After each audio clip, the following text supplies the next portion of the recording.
Hello friends, खम्मा घड़ी राम राम। नई सुबह और ये जो जगह है ये है आपके लिए नई, मेरे लिए नई इसलिए नहीं है क्योंकि ये जो जगह आप मेरे पीछे देख रहे हैं ये है मेरे भांजे मुदित का घर जोधपुर के अंदर।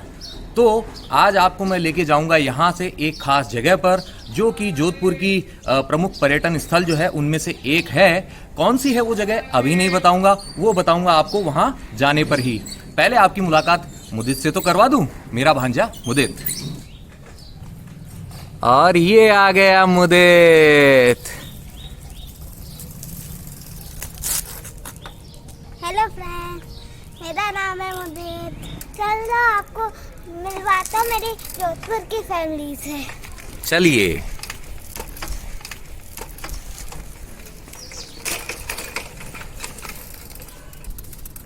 आइए चलते हैं अंदर।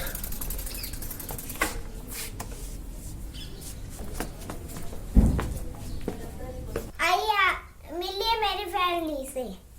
मिलवाइए। ये है मेरी दादी माँ बेला आसोपा। नमस्ते आंटी जी। नमस्ते बेटा। और ये है मेरे दादा दिनेश आसोपा। नमस्ते नमस्ते। आइए अब आपको मिलवाता हूँ मम्मी पापा से। ओके। ये है मेरी मम्मी स्वाति आसोपा। हेलो दोस्तों। ये है मेरी छोटी बहना स्वाति जिसको मैंने गोद में खिलाया था। और हवेली वाले जो व्लॉग के अंदर आपने मेरे साथ में इसकी फोटो भी देखी होगी, छोटी सी थी ये तब। हाय। और ये है मेरे पापा विनय आसोपा। हाय, कैसे हैं आप? तो विनय जी जो है स्वाति के हस्बैंड, इनको मैं बोलता हूँ कंवर साहब, क्योंकि राजस्थान के अंदर जो होते हैं छोटी बहन के जो हस्बैंड होते हैं उनको बोला जाता है कंवर साहब। बड़े होते हैं तो बोला जाता है जीजा जी, जीजो सा। और ये है मेरी भांजी कन्नू। इनको चाहिए, ये बोल रही है दो दो। मैं कौन हूं? मैं कौन हूं? मामा हाँ बेटे। तो चलिए अब चलते हैं हमारे आज के भ्रमण कार्यक्रम पर। देखते हैं वो कौन सी जगह है जहां आज आप घूमने वाले हैं। आज मैं मनीष मामा जी के साथ जा रहा नहीं हूँ क्योंकि मेरी आज ऑनलाइन क्लासेस है। तो जैसा कि मुदित ने बताया इसकी आज ऑनलाइन क्लासेस है, इस वजह से यह मेरे साथ नहीं जा सकता है। तो कोई बात नहीं मुदित, आज मामा जी घुमाते हैं सबको, है ना? ठीक है, चलिए चलते हैं हम। बाय मुदित। तो दोस्तों हो चुकी है आज के सफर की शुरुआत और हमारी मंजिल जो है उसका पता चलेगा आपको जब हम वहां पहुंच जाएंगे।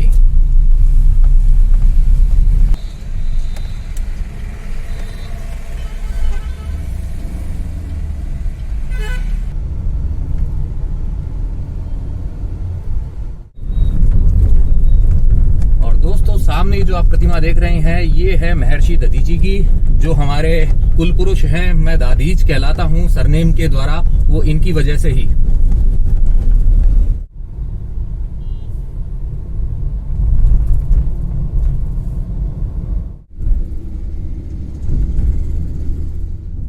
तो फाइनली हम आ पहुंचे हमारी आज की पहली डेस्टिनेशन, जो है जोधपुर का ये मंडौर गार्डन, और ये है जोधपुर से मात्र 9 किलोमीटर दूर। तो चलिए बाकी की बातें बताता हूं आपको इसके अंदर चलकर। आइए। आपको सबसे खास बात बताना चाहता हूं मंडौर गार्डन की कि यह जोधपुर के जो मेन जो टूरिस्ट डेस्टिनेशंस हैं, अट्रैक्शंस हैं, उनमें से एक तो है ही, लेकिन इसमें एंट्री के लिए आपको 1 रुपया खर्च करने की जरूरत नहीं है। जी हाँ, एंट्री टोटली फ्री है। जरूरत है तो आपके पास वक्त होना चाहिए, क्योंकि यह कोई छोटा मोटा पार्क नहीं है बल्कि अच्छा खासा बड़ा पार्क है। चलिए ये देखिए सामने है इस गार्डन का मुख्य प्रवेश द्वार। और फिलहाल जो है लोगों की भीड़ थोड़ी कम है, क्योंकि लास्ट टाइम जब मैं यहाँ आया था तो अच्छी खासी भीड़ थी और सामने बंदरों ने हमारा वेलकम किया था। तो क्या आज भी वानर सेना मुझे दिखाई देगी, ये अंदर जाके ही पता चलेगा। और यहाँ पे है पार्किंग की जगह, देख सकते हैं आप।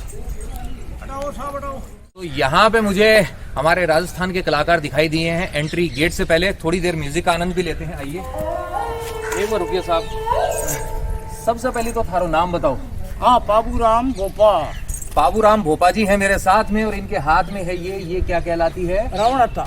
रावण हत्था। जैसे कि इन्होंने कहा रावण हत्था, मैं आपको बीच में एक बात और बताना चाहूंगा। ये जो मंडौर है यह रावण का ससुराल भी कहलाता है, क्योंकि जो रावण की पत्नी मंदोदरी है वो यहाँ की बताई जाती है, और यहाँ के जो ब्राह्मण हैं वो रावण को अपना जवाई मानते हैं। तो ये खास बात आपसे मैंने शेयर कर दी। अब मजा लेते हैं रावण हत्थे का।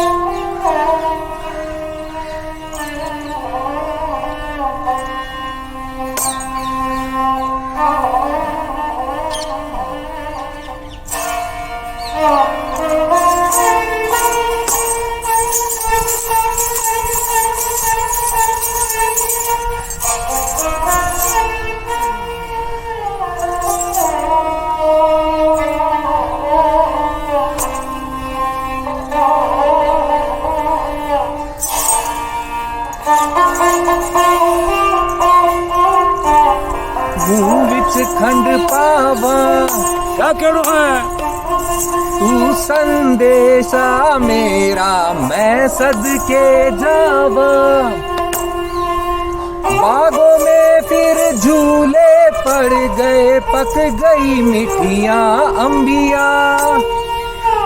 ये छोटी सी जिंदगी तेरा ता लंबिया लंबिया। तू घर आजा परदेसी ये तेरी मेरी एक जिंदड़ी।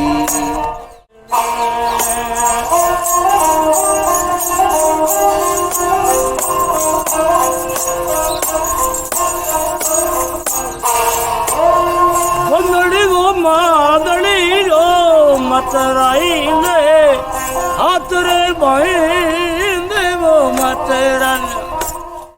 बहुत बढ़िया बहुत बढ़िया, बहुत ही शानदार इनका गाना था। और ये रावण हत्था क्या बजाया है इन्होंने, मजो आ गया हो। तो भाई साहब मुझे रावण हत्था बजाना सिखा रहे हैं। अब इतनी सी देर में मैं कितना सीख पाता हूँ देखता हूँ।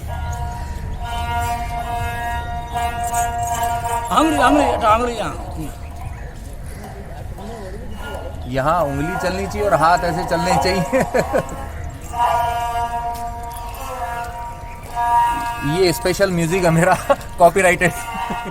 दोस्तों ये रावण हत्था बजाना इतना आसान क्यों नहीं है, क्योंकि इसके अंदर देखिए कई चीजों का ध्यान रखना पड़ता है। एक ये वाला जो हिस्सा होता है यह ऐसे यूं नीचे ठक ठक करता है, जैसे बजाते हैं तो इनका हाथ जो होता है ठक ठक करता है। और दूसरी चीज आप देख सकते हैं यहाँ पे इस पे लगे हुए घुंघरू, ये भी अच्छा खासा म्यूजिक के अंदर योगदान देते हैं।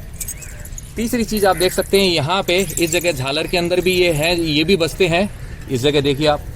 और ये वाला जो आप वायर देख रहे हैं इस तरीके से डोरी है, घोड़े का बाल, ये है घोड़े के बाल। और इसको अंगुली से ऐसे ऐसे भी हिलाया जाता है। ये जो तुर्की घोड़े का बाल है, तुर्की जो घोड़ा होता है उसका बाल है बता रहे हैं ये। और साथ में ये जो है यह बालों से इसके ऊपर तार के ऊपर भी इसको ऐसे चलाया जाता है। तो कितनी सारी चीजें एट ए टाइम होती है तब जाके इससे म्यूजिक मतलब निकलता है। और मैं सोचता हूँ कि 5 मिनट में मैं इसको सीख जाऊं, ऐसा पॉसिबल बिल्कुल नहीं है। ये आपके हाथों में ही अच्छी लगती है, बहुत बढ़िया। ये देखो एक और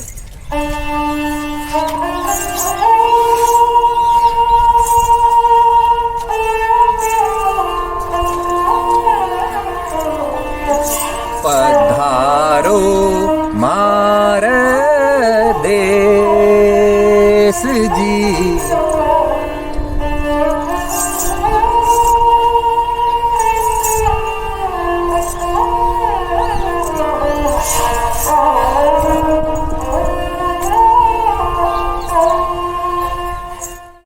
और लीजिए पहले प्रवेश द्वार से हम अंदर प्रविष्ट हो चुके हैं। ये है मंडौर गार्डन का आधुनिक स्वरूप। पुराना स्वरूप कैसा है वो जैसे हम वहाँ पहुँचेंगे आपको बताता हूँ। लास्ट टाइम यहाँ पे जो आप देख रहे हैं हर जगह पूरी वानर सेना ही थी और अभी गायब है। ये जो मंडौर गार्डन है, मंडौर है, इसे पुराने समय में मांडवपुर के नाम से जाना जाता था। और यह पहले होता था, ये जो यहाँ के राठौड़ थे उनकी राजधानी भी। जोधपुर के निर्माण से पहले मंडौर ही उनकी राजधानी थी, लेकिन राव जोधा जी ने अपने शासनकाल के 1 साल के दौरान इसे शत्रुओं के आक्रमण के लिहाज से असुरक्षित माना और पहाड़ी के ऊपर मेहरानगढ़ फोर्ट बसाकर अपनी राजधानी को जोधपुर शिफ्ट कर लिया।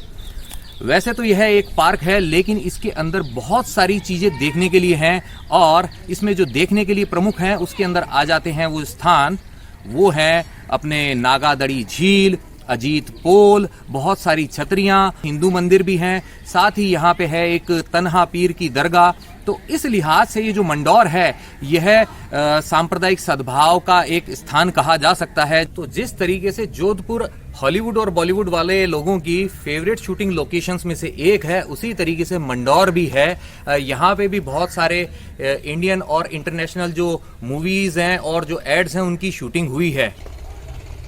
तो चलिए अब चलते हैं यहाँ के अजीत पोल की तरफ, आइए।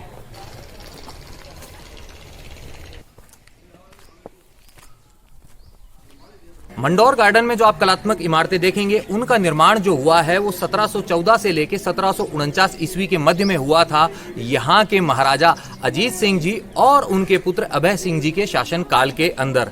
बाद वाले राजाओं ने इस पार्क की जो है समय समय पर मरम्मत करवाई और ये जो आधुनिक रूप देख रहे हैं यह धीरे धीरे इसको प्रदान कर दिया।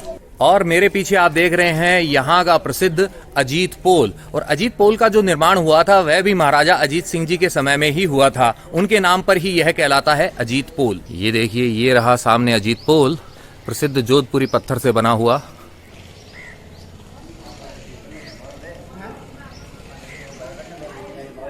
ये देखिए आप,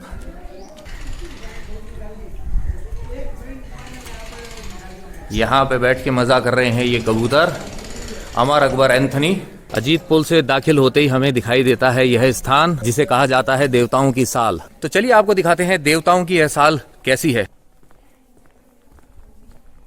ये जो देवताओं की साल है यह यहाँ के स्थानीय वीरों और विभिन्न देवताओं की विशालकाय प्रतिमाओं का समूह है, जो एक ही समूची जो चट्टान है उसके अंदर इनको बनाया गया है और यहाँ का जो जन समुदाय है उसकी पूजा और श्रद्धा का केंद्र है। चट्टान पे बनाई गई ये प्रतिमाएं इस तथ्य की परिचायक है कि मारवाड़ जो है वो कला के अंदर 18वीं सदी के अंदर भी पर्याप्त उन्नत था। इनमें भैरव व दालान का निर्माण जो हुआ था वह महाराजा अजीत सिंह के समय में हुआ था और बाद में जो देवताओं की प्रतिमाओं का निर्माण है वह उनके पुत्र अभय सिंह जी के समय में हुआ था। तो चलिए एक एक करके आपको दिखाते हैं कौन कौन सी प्रतिमाएं यहाँ पर हैं। तो शुरुआत करते हैं हम भगवान गणेश से, उसके बाद में यहाँ जलंधर जी की प्रतिमा, और यहाँ है महादेव जी की, भगवान शंकर की प्रतिमा। यहाँ पे है भगवान कृष्ण, ये देख सकते हैं आप। यहाँ पे है भगवान श्री राम, वहाँ पे हनुमान जी मौजूद हैं, इधर भ्राता लक्ष्मण और साथ में माता जानकी। और यहाँ पे है 7 घोड़ों पे सवार सूर्य देव की प्रतिमा, और यहाँ पे है जगत पिता ब्रह्मा जी, ये देखिए। और इस तरफ है बे माता की प्रतिमा जो जीवन दायिनी मानी जाती हैं, ये देखिए। यहाँ पे है मेहो जी, और यहाँ पे है दूसरे लोक देवता गोगा जी, ये भी घोड़े पे सवार हैं। और यहाँ पे आप देख सकते हैं हड़बू जी को, और यहाँ पे लोक देवता रामदेव जी की है प्रतिमा, बाबू जी की प्रतिमा है ये। यहाँ पे है मल्लीनाथ जी, और यहाँ पे बैठे हैं विराजमान है गोसाई जी, और यहाँ पे है माँ महिषासुर मर्दिनी, और यहाँ पे है राव जोधा जी की प्रिय चामुंडा माता। मंडौर गार्डन की देवताओं की साल देखने के बाद में हम चलते हैं किसी दूसरे स्थान पर। मंडौर जो है प्राचीन काल में जो प्रतिहार वंश है उसका गढ़ हुआ करता था। प्रतिहार राजाओं ने यहाँ पर सैकड़ों साल तक शासन किया था। यहाँ तक कि जो गुर्जर प्रतिहार साम्राज्य था उसका पतन हो गया था, फिर भी एक जो प्रतिहार वंश था उसने यहाँ पे राज किया था। बाद में जो तुगलक वंश है उससे सुरक्षा की दृष्टि से उन्होंने जो राठौड़ों के प्रमुख थे उस समय के राव चूंडा जी, उनसे मित्रता कर ली थी। और इस मित्रता के बाद में एक और चीज हुई, वह है यह है कि राव चूंडा जी का जो विवाह है एक प्रतिहार राजकुमारी से हो गया था, और दहेज के रूप में राव चूंडा जी को मिला मंडौर। इस तरीके से जो मंडौर है न केवल राठौड़ों के अधिकार में आ गया, बल्कि 1459 तक उनकी राजधानी भी रहा था, जब तक कि राव जोधा जी ने यहाँ से राजधानी को मेहरानगढ़ में जोधपुर में शिफ्ट नहीं कर दिया था।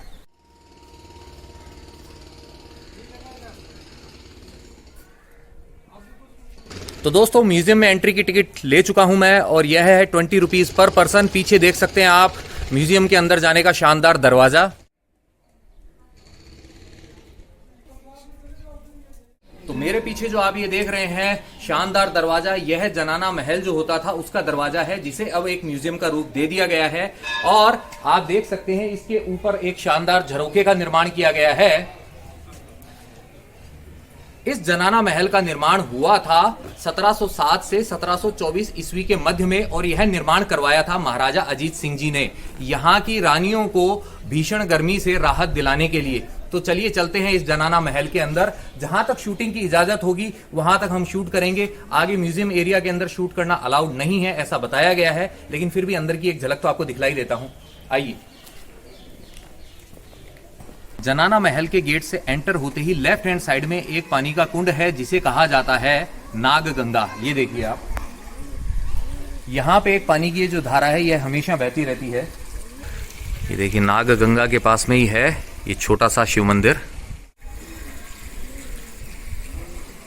ये देखिए प्रवेश द्वार पर ये दोनों तरफ गरुड़ बने हुए हैं, यहाँ है एक और दूसरा वाला यहाँ है। तो दोस्तों जनाना महल के अंदर ये जो म्यूजियम बना हुआ है, इससे मैं बाहर आ चुका हूं। अंदर शूटिंग की परमिशन नहीं है, इसलिए आपको अंदर नहीं बता पाया था मैं क्या क्या है, लेकिन बाहर आगे तो बता सकता हूं। तो सबसे पहले जैसे ही मैं एंटर हुआ मुझे दिखाई दी थी चमड़े की, ऊंट के चमड़े की बनी हुई विशाल मशक। मशक बेसिकली पानी स्टोर करने के काम में आती थी, और वो अंदर जो मशक मैंने देखी वो मुझसे भी बड़ी थी। ये मान लीजिए मैं पूरा का पूरा उसके अंदर समा सकता हूँ। और साथ ही मुझे दिखाई दिए यहाँ पे जो बहुत सारे पक्षी थे। असली पक्षियों के अंदर जो होता है ना कि उनकी खाल के अंदर भूसा भरा गया था, उनको सुरक्षित रखा गया था। तो जो खास तौर पे मुझे दिखाई दिए वो दिखाई दिए थे बाज। जी हाँ, बाज थे, चील थी यहाँ पे, और जो कई छोटे पक्षी थे वो भी मुझे यहाँ पे दिखाई दिए थे। इसके बाद में मैं पहुंचा दूसरे सेक्शन के अंदर, जो कला दीर्घा थी। कला दीर्घा के अंदर जो होती है शिल्प कला दीर्घा, उसके अंदर 9वीं शताब्दी से लेकर 20वीं शताब्दी तक की बहुत सारी मूर्तियां थी। और जो मैंने आपको देवताओं की साल में जो मूर्तियां बताई थी, लोक देवताओं की, वीरों की, वो सारी की सारी जो असली प्रतिमाएं जो होती है छोटे रूप में पाषाण प्रतिमाएं, वो यहाँ म्यूजियम के अंदर मौजूद है।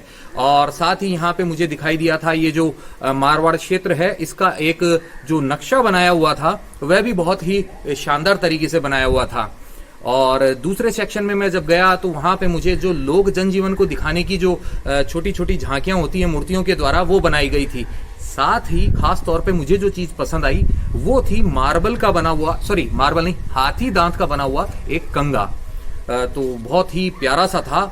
और जो लेडीज को अच्छी लगती है चीज, लाख की चूड़ियां, वो भी 20वीं शताब्दी की मुझे यहाँ पे दिखाई दी थी। तो इस तरीके से यहाँ पे देखने के लिए काफी कुछ है। बच्चों को आप लेके आते हैं तो उनकी नॉलेज भी बढ़ती है। चलिए अब यहाँ से चलते हैं दूसरे सेक्शन की तरफ, मंडौर गार्डन के। आइए।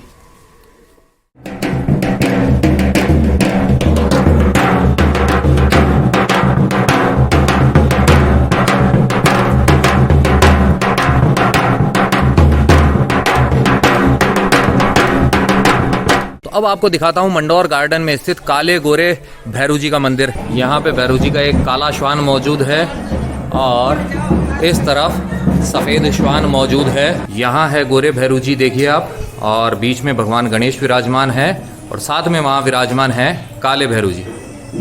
इस जगह राइट हैंड साइड में ब्रह्माणी माता है और वहाँ लेफ्ट हैंड साइड में नागणेची माता है, और यहाँ पे सचैया माता जी की भी प्रतिमा है। ये देखिए आप, इतना बढ़िया श्रृंगार किया हुआ है दोस्तों, मैं क्या बताऊँ आपको, बहुत ही मनोहारी है झांकी यहाँ पे। तो अब मिलवाता हूँ आपको यहाँ के मुख्य पुजारी जी से। पंडित जी नमस्कार। नमस्कार सर, नमस्कार। आपका नाम? पूनम सिंह। तो इस मंदिर के बारे में थोड़ा सा बताएंगे आप? ये मंदिर है जो भारत में है, कम से कम ये काले गोरे भैरव का मंदिर कम ही मिलेगा आपको। हाँ जी। ना मिलेगा तो ये गणेश जी द्वारा पकड़ के बांध के रखा हुआ है। इन दोनों को बोलते हैं भाई दोनों आपस में रह नहीं सकते, इसलिए इन दोनों को पकड़ के बांध के रखा हुआ है। ये गोरे भैरव है, ये शिव विष्णु के अवतार है, और काल भैरव है जो शिव के अवतार है। इन माता की रक्षा के लिए इनको अवतार दिया हुआ है।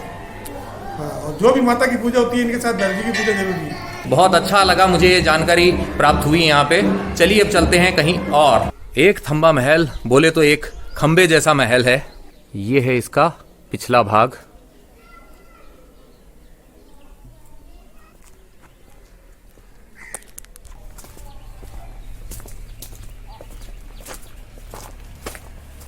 और ये जो नहर आप देख रहे हैं, इसमें लगे हुए हैं फंवारे, और यह नागादड़ी लेक से स्टार्ट होती है, और ये जो पार्क है, ये उद्यान है, इसके मुख्य द्वार तक जाती है। ये देखिए,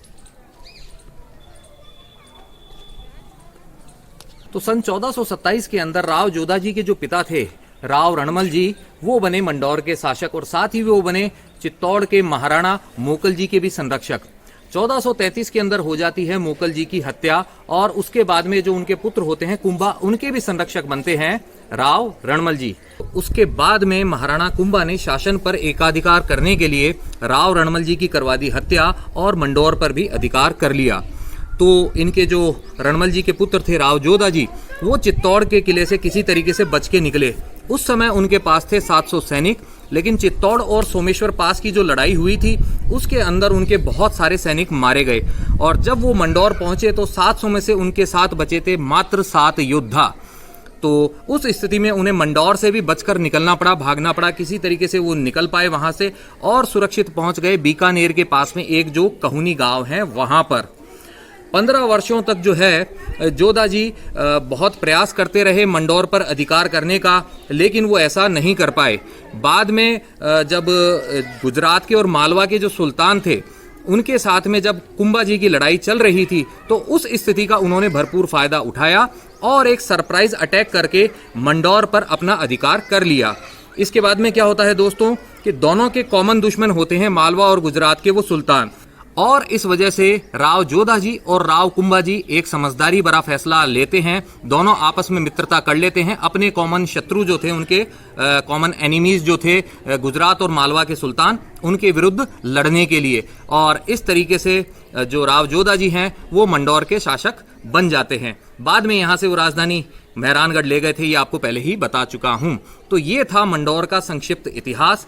अब आपको दर्शन कराते हैं यहाँ इस परिसर में मौजूद खूबसूरत इमारतों के। तो ये जो आप मेरे पीछे देख रहे हैं जो मंदिर जैसे दिखाई देता है, यह हकीकत में मंदिर नहीं है, बल्कि यहाँ के जो महाराजा थे अजीत सिंह जी, उनका स्मारक है। और खास बात यह है कि यहाँ पे और भी जो राजा थे, जो जोधपुर के राजा थे, उनके यहाँ पे स्मारक बने हुए हैं, रानियों के स्मारक भी हैं। लेकिन अजीत सिंह जी का जो स्मारक है वो यहाँ का सबसे बड़ा स्मारक है। अंदर से कैसा है यह तो अंदर जाने पे ही पता चलेगा, तो आइए।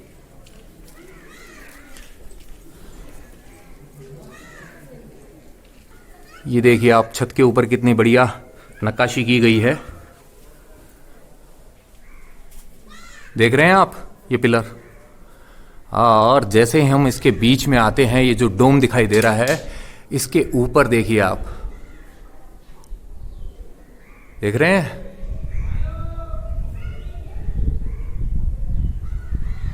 ये देखिए आप कितने भव्य पिलर हैं ये, जो न सिर्फ इसको मजबूती प्रदान कर रहे हैं बल्कि इसकी सुंदरता में एक्स्ट्रा 4 मून्स ऐड कर रहे हैं। और इस तरफ आप देख सकते हैं इसके ऊपर बनी हुई इन भव्य प्रतिमाओं को। क्या लगता है आपको आज के समय में इन्हें आसानी से बना सकते हैं? ये देखिए आप, इस कक्ष के द्वार के ऊपर ये देखिए प्रतिमाओं का समूह, इस पे द्वार पे ताला लगा है। कुछ ऐसा सा ही जो डिजाइन है हमें भानगढ़ के किले के अंदर जो बने हुए थे मंदिर, उनमें भी देखने को मिला था। ये देखिए आप, एक पिलर के ऊपर ही इन प्रतिमाओं को बनाया गया है।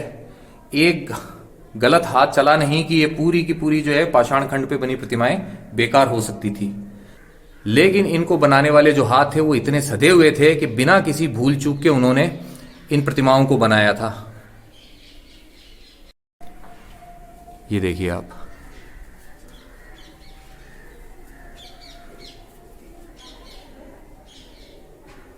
और यह यम देवता की प्रतिमा है। साथ में आप देख सकते हैं उनका भैंसा भी है यमराज का। और यहाँ पे आप इस द्वार पे देख सकते हैं भगवान शिव के स्वरूप हैं। बीच के अंदर वो माता पार्वती के साथ में है और लेफ्ट में अकेले विराजमान है वो, और राइट हैंड साइड में जो है शक्ति के रूप में है माता जी साथ में।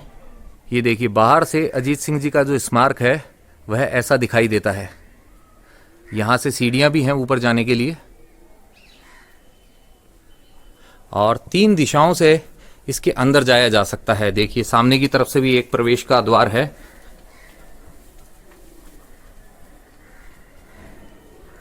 और एक यहाँ, और इस वाले द्वार से हम अभी अंदर दाखिल हुए हैं। तो अभी फिलहाल मैं मौजूद हूँ अजीत सिंह जी के स्मारक के पिछले हिस्से के अंदर। और दोस्तों यहाँ पे आकर जो मैंने पल बिताए हैं यह मेरे जीवन की यादगार पलों के अंदर है, क्योंकि ये जो मंडोर का गार्डन है यह बहुत ही खूबसूरत है। इन पलों को मैं नहीं भूलूंगा, इसीलिए मैंने डिसाइड किया है जो हमारा वर्ड गेम सेगमेंट होता है क्यों ना वो यहीं पे कर लिया जाए। तो आज के लिए जो मैं वर्ड आपको देना चाहता हूँ वो है पल। और आपको करना क्या है, आपको पल वर्ड का जो सॉन्ग है वो कमेंट के जरिए मुझ तक पहुंचाना है। वो सॉन्ग जो है पल वर्ड से स्टार्ट हो, ऐसा कोई कंपल्शन नहीं है, बस उस लाइन के अंदर वो वर्ड मौजूद होना चाहिए, ठीक है। तो आपके लिए जो मेरा सॉन्ग है वो है ये। एक पल का जीना फिर तो है जाना, तोहफा क्या लेके जाइए दिल ये बताना, खाली हाथ आए थे हम खाली हाथ जाएंगे, बस प्यार के दो मीठे बोल झिलमिलाएंगे, तो हंस क्योंकि दुनिया को है हंसाना, ऐ मेरे दिल तू गाए जा, ए आए आओ आए आ। तो ये था मेरा गाना। अब कैसा भी है जैसा भी है आप इससे काम चला लीजिएगा, क्योंकि मैं कोई सिंगर तो हूं नहीं, लेकिन अपनी पसंद वाला जो गाना है पल वर्ड से वो कमेंट के जरिए मुझ तक पहुंचा दीजिए व्लॉग को पूरा देखने के बाद, ठीक है। चलिए यहां से अब चलते हैं दूसरे स्मारक की तरफ जो है जसवंत सिंह जी का स्मारक, ठीक है। तो ये है अजीत सिंह जी का स्मारक, यहाँ पे लिखी है उसके बारे में जानकारी, और इस जगह है जसवंत सिंह जी का देवल। ये देखिए, चलते हैं इसके अंदर। और जसवंत सिंह जी के देवल का ये जो द्वार है ये देखिए काफ़ी ऊंचा है, बाहर दो मोटे वाले पिलर्स हैं। इसमें लेकिन पिलर्स जो हैं उनकी संख्या उतनी नहीं है जितनी अजीत सिंह जी के देवल के अंदर थी। सेंटर में बिल्कुल उसी तरीके से है। इसके जो पिलर्स हैं वो इस तरीके के हैं, ये देखिए यहाँ भी ताला लगा हुआ है। तो महाराज अजीत सिंह जी वाला जो है देवल ये सामने है और यह है बहुमंजिला है, जबकि जसवंत सिंह जी का ये जो देवल आप देखिए यह एक मंजिला ही है। और यहाँ से जो आपको सामने दिखाई दे रही हैं छोटी छोटी छतरियाँ, यह रानियों के स्मारक हैं।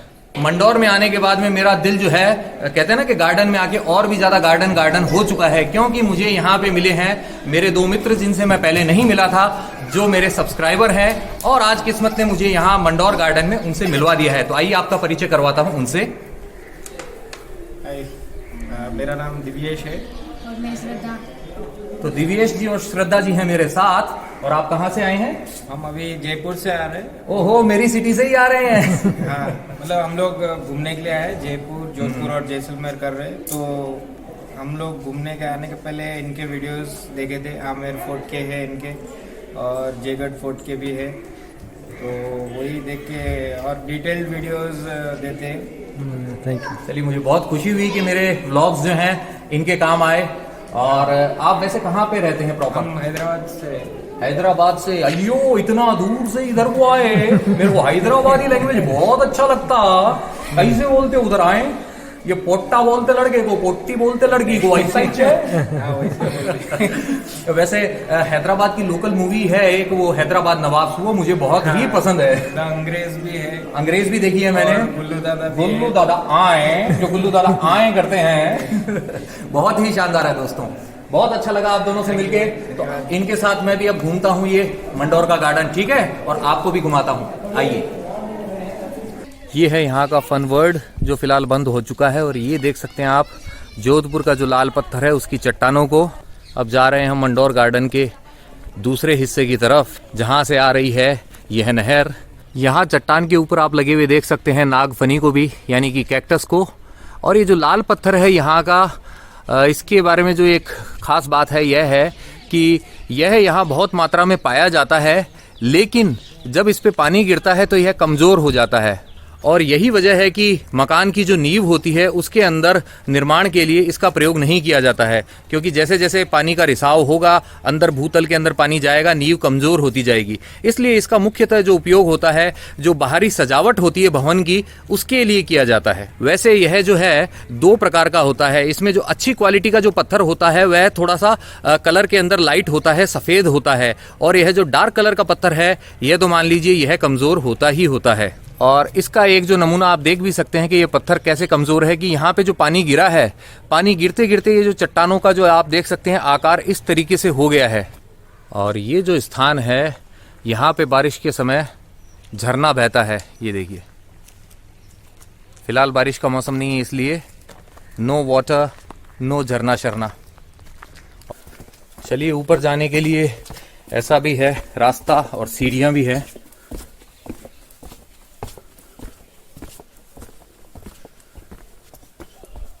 और यहाँ पर आते ही हमें जो नज़ारा दिखाई देता है वह है कुछ ऐसा। ये देखिए,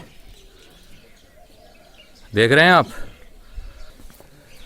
और आ पहुँचे हैं हम नागदड़ी झील की तरफ। ये बना हुआ है एक छोटा सा पुल और इसके दूसरे किनारे पर स्थित है प्राचीन मंडौर। तो ये देखिए नागदड़ी झील। इस नागदड़ी लेक का निर्माण नागवंशियों द्वारा करवाया गया था, इसलिए यह नागदड़ी लेक या नागदड़ी झील कहलाती है। और बाद में जो महाराजा अजीत सिंह थे और उनके पुत्र थे अभय सिंह जी, उन्होंने इसके ऊपर 2 बांधों का निर्माण करवाया था और इसी का जो पानी है वो बहता हुआ जाता है नहर के अंदर। चलते हैं इन सीढ़ियों का प्रयोग करते हुए ऊपर की तरफ। अगर घूमना है तो सीढ़ियां तो चढ़नी पड़ेगी ना दोस्तों, और वैसे भी अच्छी बात है, थोड़ा चलना चाहिए पैदल। तो देखिए ये बोर्ड भी बता रहा है कि प्राचीन मंडौर दुर्ग है वो इस तरफ है और हम जाएंगे उसी तरफ। और यहाँ से हम मंडौर दुर्ग के अंदर, प्राचीन दुर्ग के अंदर दाखिल होते हैं और इसके राइट हैंड साइड में है तन्हा पीर की ये दरगाह। ये देखिए, पहले जैसा भव्य दुर्ग तो नहीं है, उसके अवशेष ही हैं, लेकिन कहते हैं ना कि आप खंडर को भी देख के अंदाजा लगा सकते हैं कि वो इमारत एक समय में कैसी रही होगी। थोड़ी सी भानगढ़ वाली फील आ रही है। जो भानगढ़ का जौहरी बाजार वाला एरिया था वो भी ऐसे ही दिखाई देता है। ये देखिए कबूतरों की टोली उड़ते हुए। यहां से चलते हैं हम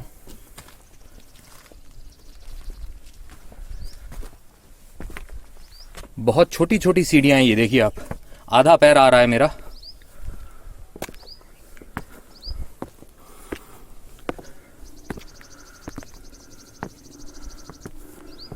और ये तो कुछ ज्यादा ही छोटी है। वहां पे है वो मंदिर, यहाँ पे है दरगाह और यह जो है प्राचीन मंडौर दुर्ग का हिस्सा है। ये देखिए सामने आप आधुनिक मंडौर को बसा हुआ देख सकते हैं। देखिए यहाँ पे बीच बीच में ऐसे पत्थर निकले हुए हैं। ये किस लिए ऐसा बनाया गया है ये नहीं पता मुझे।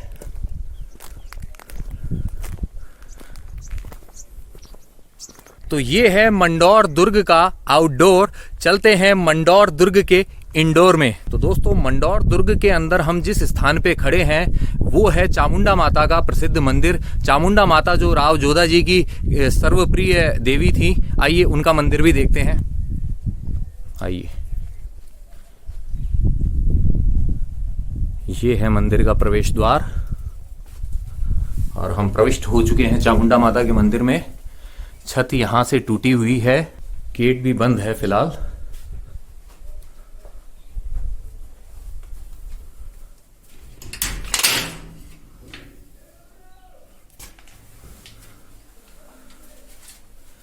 तो देखिए ये है चामुंडा माता की प्रतिमा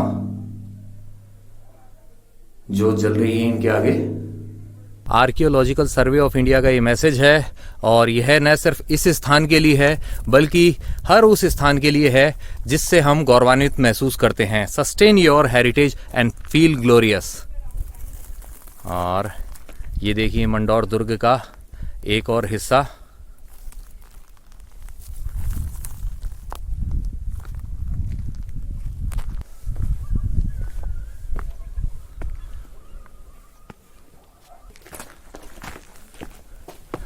ये देखिए मंदिर का पिछला हिस्सा। तो चलिए चलते हैं ब्रह्मा मंदिर के अवशेष देखने के लिए जो मौजूद है मंडौर दुर्ग के अंदर। और उसमें जाने के लिए बड़े द्वार को बंद किया गया है। इस छोटे से द्वार से विनम्र होकर हमें अंदर जाना होगा, नहीं तो सिर फूटने का खतरा है। और ये देखिए ये है ब्रह्मा मंदिर के अवशेष और इसमें जाने के लिए यहाँ है सीढ़ियाँ। छत तो गायब है।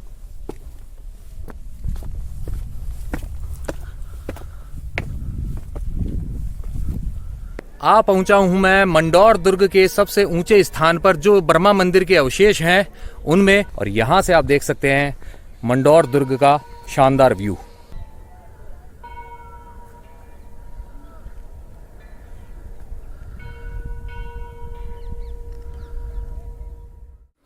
और ये जो सामने आप देख रहे हैं यह इमारत, जिसके 4 कोनों पर ऐसे 4 बालकनियां निकली हुई हैं, यह कहलाती है तख्त सिंह जी का थड़ा, जो यहाँ के महाराजा थे।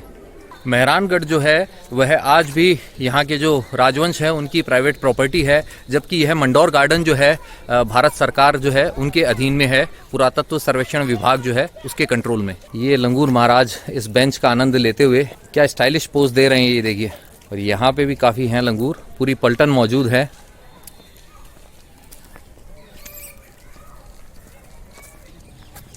ये ओपन जिम है और इसमें एक्सरसाइज कर रहे हैं ये लंगूर। तो मंडौर गार्डन से अब मैं आ पहुंचा हूं जोधपुर की एक और फेमस लोकेशन पर, जिसे कहा जाता है उम्मेद भवन पैलेस, जो कि यहाँ के महाराजा की प्राइवेट प्रॉपर्टी है। आप पीछे देख सकते हैं, वो रहा उम्मेद भवन पैलेस। दोस्तों, ये जो उम्मेद भवन पैलेस है यह बहुत सारी शाही शादियों का गवाह बना है। हॉलीवुड सेलिब्रिटीज, बॉलीवुड सेलिब्रिटीज की ये जो कहते हैं ना फेवरेट डेस्टिनेशन में से एक है। प्रियंका चोपड़ा और निक जोनस की जो वेडिंग सेरेमनीज हैं वो यहीं पर हुई थी, और साथ ही यहाँ पे हुई थी अंबानी परिवार की बेटी ईशा अंबानी की शादी की भी सेरेमनीज। तो चलिए अब आपको लेके चलते हैं जोधपुर की एक और फेमस लोकेशन पर। तो मैं जिस जगह आ पहुंचा हूँ यह भी जोधपुर की प्रसिद्ध लोकेशंस में से एक है। यह कहलाती है राता नाड़ा गणेश जी का मंदिर। और इस मंदिर का महत्व आप इसी बात से समझ सकते हैं कि जोधपुर में जो भी नई शादी होती है तो जो शादीशुदा जोड़ा होता है वह पहले प्रणाम करने, धोख देने के लिए यहीं गणेश जी के मंदिर में आता है। तो चलिए हम भी चल के देखते हैं, अगर मंदिर खुला है तो आपको अंदर के दर्शन करवाते हैं। आइए। मंदिर तक पहुंचने के लिए चढ़नी होगी थोड़ी सी सीढ़ियां।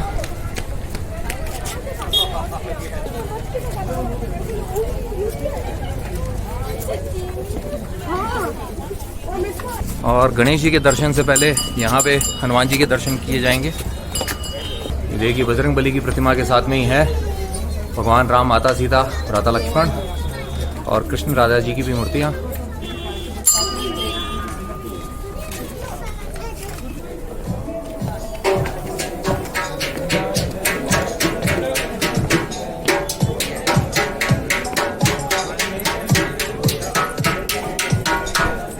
यहाँ पे है गणेश जी का मंदिर। तो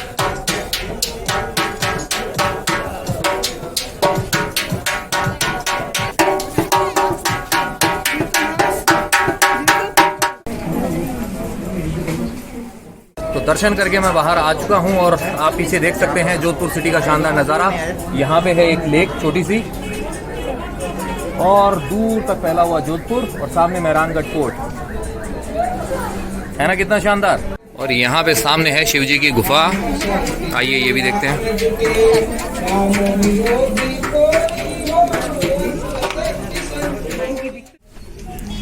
और ये है शिव जी की गुफा। जय हो भोले बाबा की। कुछ खास बातें पता चली है। पहली बात तो यह है कि जो गणेश जी की प्रतिमा है यह स्वयंभू है, यह यहाँ प्रकट हुई थी। और दूसरी बात जो जुड़ी हुई है इस मंदिर के नाम से है। इस मंदिर का नाम है राता नाड़ा। तो यह 2 शब्दों से मिलकर बना हुआ है, राता और नाड़ा। नाड़ा जो आपको अभी मैंने जो तालाब दिखाया था उसे नाड़ा कहा जाता है। और राता जो है, राता नाम का एक कुत्ता हुआ करता था यहाँ पे। तो उसका मालिक कहीं जाने वाला था, तो उसने उस कुत्ते को किसी व्यक्ति के पास में छोड़ दिया था। और होता क्या है कि जिस घर में छोड़ा होता है उस घर में चोरी हो जाती है। जब उसका मालिक वापस आता है उसे ये पता चलता है कि भाई इस कुत्ते के रहते हुए इस घर में चोरी हो गई थी। उसे पूरी बात पता नहीं होती है और गुस्से में वो उस कुत्ते को मार देता है। बाद में उसे पता चलता है कि चोरी तो हो गई थी, लेकिन उस कुत्ते ने जाके उस धन को ढूंढ निकाला था और वापस उस व्यक्ति के घर में लाके रख दिया था। जब उसको सच्चाई का पता लगता है तो वह बहुत दुखी होता अपने कृत्य के ऊपर। और उस कुत्ते की जो कहते हैं ना कि स्वामी भक्ति को देखते हुए यहाँ पे मंदिर के पास में एक समाधि बना दी गई थी। और बाद में यह जो स्थान है उस राता कुत्ते के नाम के ऊपर, और ये जो पानी का नाड़ा बना हुआ है यह कहलाया राता नाड़ा मंदिर। और अब आपको दिखाता हूँ इस मंदिर से सनसेट का शानदार नज़ारा। ये देखिए, देख रहे हैं आप, सूर्य देव बस अस्त होने को ही है।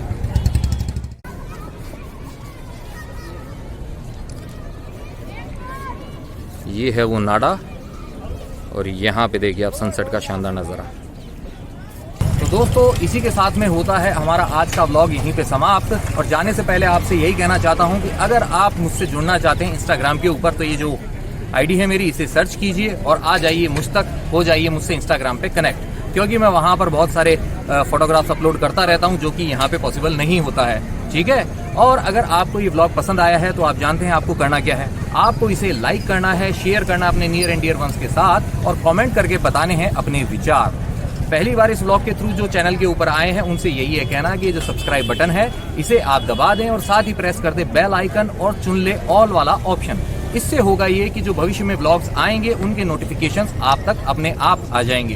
तो जाते जाते आपसे इतना ही है कहना कि घूमते रहिए, घुमाते रहिए, लाइफ में हमेशा मुस्कुराते रहिए।